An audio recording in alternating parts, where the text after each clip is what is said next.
dengan cara memproduksi jahe merah instan. Mudah-mudahan saya bisa membuat keripik pisang itu untuk go internasional. Melalui program Komdep ini, saya ingin lebih berkembang lagi usahanya.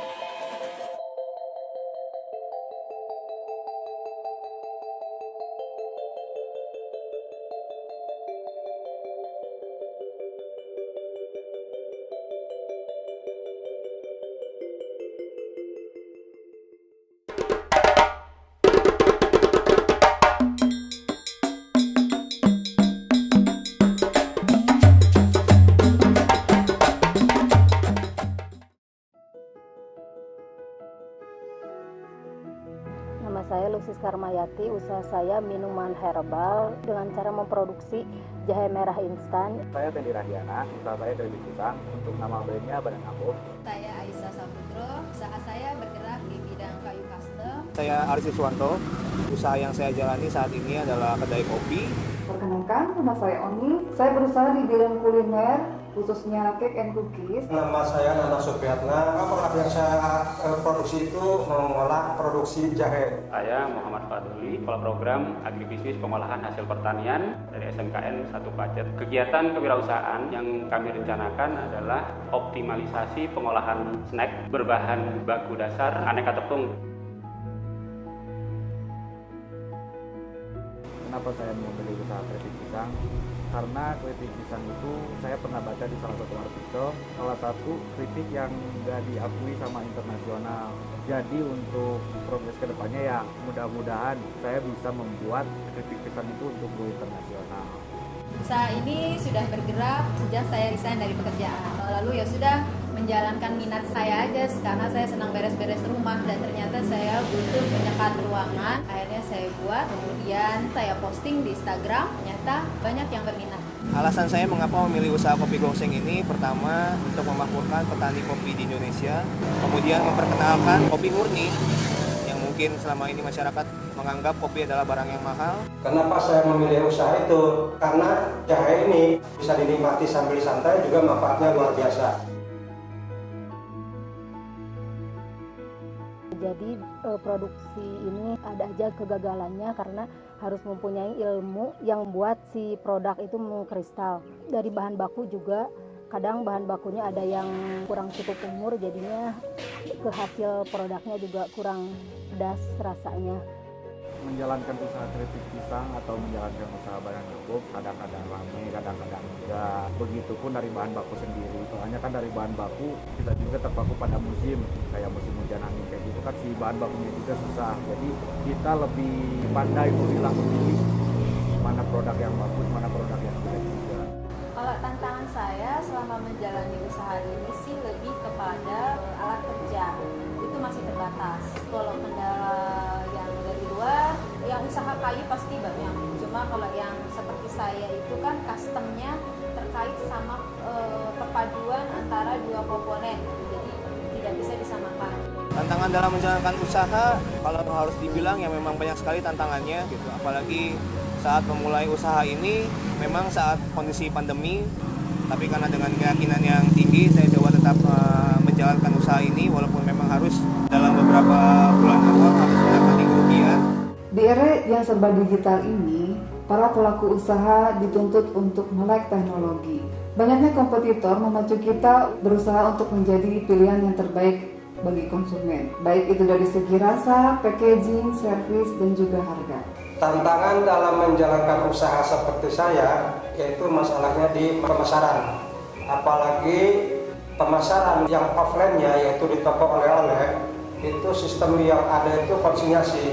Nah, sistem konsinyasi seperti ini buat kami sebagai pelaku usaha mikro ini masalah besar. Tantangannya diantaranya adalah regulasi dari implementasi model pembelajaran teaching factory itu sendiri.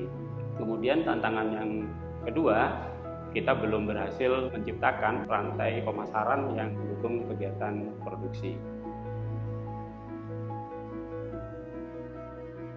Saya ikut Komdep dari tahun 2018 sampai sekarang yang ketiga. Alhamdulillah usaha saya semakin luas jaringannya. Apalagi kalau misalkan para mahasiswanya like in, jadi ikut membantu produksi juga, ikut membantu memasarkan juga ke toko-toko kayak gitu. Saya jadi mitra udah dari tahun 2019. dan manfaat Komdef itu sendiri berpengaruh besar. Mereka membantu memasarkan produk saya dan juga banyak sekali inovasi-inovasi baru yang mereka tuangkan di produk saya. Dengan Komdef 2021 ini, saya bisa bersinergi dengan teman-teman mahasiswa, terlebih dalam hal digital marketing sih ya. Karena saya yakin mereka pasti punya inovasi-inovasi yang baru. Menurut saya Komdef memang sangat baik sekali gitu, khususnya buat para mahasiswa juga yang punya kemampuan berbisnis gitu kan, bisa saling membagikan ilmunya khususnya kepada teman-teman UKM dan juga membagikan pengalaman. Mahasiswa yang berjiwa muda dan kekinian, mereka lebih menguasai teknologi. Saya banyak belajar dari mereka mengenai pengembangan usaha melalui sosial media, juga menentukan harga jual produk. Kami sebagai pelaku usaha mikro sangat sekali merasakan manfaat dari adanya ini. Kami berdiskusi dengan para mahasiswa hampir setiap hari, kita melakukan Zoom, dan di situ dapat sekali yang didapatkan, baik itu dari sisi manajemen, pembukuan, juga mengenai marketingnya. Dengan adanya kegiatan pendampingan Komdef ini, pertama adalah kita bisa aman dan lancar berkegiatan. Kemudian yang kedua, terciptanya rangkaian proses bisnis ya, yang ada di sekolah. Nama saya Indra Sunggara, SIP MSI, Kepala Bidang Koperasi dan UMKM di Dinas Koperasi, UMKM, Perdagangan dan Perindustrian Kabupaten Cianjur. Tentunya ada beberapa kendala kami hadapi. Salah satunya adalah jumlah UMKM di Kabupaten Cianjur ini sangat besar. Nah, oleh karena itu dengan adanya program Komdef ini, kami pemerintah Kabupaten Cianjur tentunya sangat terbantu. Terima kasih kepada Universitas Prasetya Mulia yang telah melaksanakan program Komdef di Cianjur. Mudah-mudahan ini bisa terus dilaksanakan di Kabupaten Cianjur. Saya Kusmono Esos, MSI dari Dinas Koperasi Usaha Kecil Menengah Perdagangan dan Perindustrian Kabupaten Kuningan. Masa COVID-19 di mana hampir 80% para pelaku UKM di kabupaten ini menjadi terpuruk. Dengan kehadirannya para pejuang Komdef di mana langsung turun ke lapangan untuk mentransfer ilmunya, sehingga secara tidak langsung para pejuang Komdef ini bisa mensejahterakan para pelaku UKM di Kabupaten Kuningan. Hai, aku Olivia Fauzi. Mitra kami adalah SMKN 2 Tasikmalaya dengan lini bisnis bengkel otomotif. Kami meluncurkan in-home service layanan ganti oli untuk motor di rumah. Kalau ditanya soal tantangan, mungkin gangguan internet adalah tantangan terbesar kami karena Komdef ini berlangsung secara online. Lalu tantangan kedua adalah mitra kami memiliki kesibukan lain sebagai ketua prodi jurusan teknik otomotif, juga siswa SMKN 2 Tasikmalaya.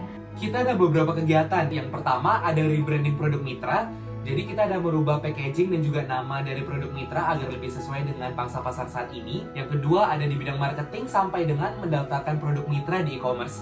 Untuk kendala, aku rasa ini adalah kendala yang dialami oleh hampir seluruh kelompok. Itu adalah karena kondisi pandemi ini, online situation. Jadi ada beberapa komunikasi yang lebih sulit untuk disampaikan. Program Komdef adalah program revitalisasi KKN yang berfokus pada pengembangan UMKM yang ada di Indonesia. Program Komdef sendiri ada 3 aktivitas utama yang dijalankan. Yang pertama adalah kapasitas manajerial yang terdiri dari peningkatan pemasaran, keuangan, operasional, dan sumber daya manusia bagi pelaku UMKM. Yang kedua, kita bangunkan network dan ekosistem terhadap UMKM tersebut di satu wilayah. Yang ketiga, kita buatkan satu aktivitas yaitu satu pesta rakyat sebagai aktivasi untuk menunjukkan hasil kerja keras mereka selama program Komdef berlangsung. Community development adalah wahana bagi mahasiswa di Universitas Prasetya Mulia untuk mengimplementasikan konsep yang kami sebut collaborative learning by enterprising. Collaborative learning karena mereka berada dalam satu kelompok bersama rekan-rekan mereka mencoba mengangkat isu-isu yang ada di usaha kecil dan menengah. Mereka juga mendapatkan kesempatan untuk mengimplementasikan teori-teori yang mereka dapatkan di kelas ke dalam praktek yang ada di lapangan. Dan tentunya pemahaman tentang kondisi UKM ini, khususnya di Indonesia, akan sangat membantu pemahaman mereka mengenai bisnis itu sendiri. Dan pada akhirnya nanti kami berharap ini akan membantu wawasan kebangsaan mahasiswa Prasetya Mulia yang peduli dengan sesama dan membangun Indonesia.